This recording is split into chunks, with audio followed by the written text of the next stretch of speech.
রাজশাহী ৬ আসনের ত্রয়োদশ জাতীয় সংসদ নির্বাচন থেকে সরে দাঁড়ানোর ঘোষণা দিয়েছেন বিএনপির ৪ নেতা। মনোনয়নপত্র সংগ্রহ করলেও শেষ পর্যন্ত তা দাখিল না করে তারা ভোটের প্রতিযোগিতা থেকে নিজেদের প্রত্যাহার করেন।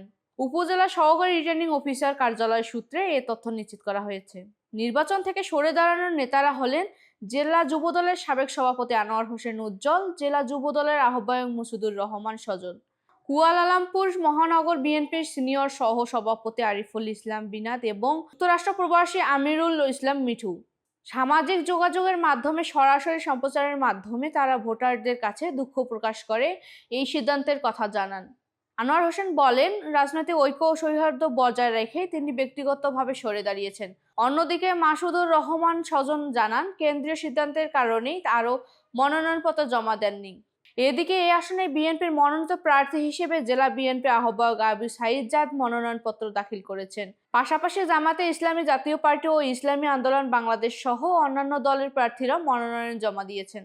বাঘা ও চারঘাট উপজেলা নিয়ে গঠিত রাজশাহী ৬ আসনের ভোটারদের সংখ্যা ৩ লাখের বেশি। বিএনপির ৪ নেতা সরে দাঁড়ানো এই আসনের নির্বাচনী সমীকরণের প্রভাব ফেলতে পারে বলে মনে করছেন স্থানীয়রা।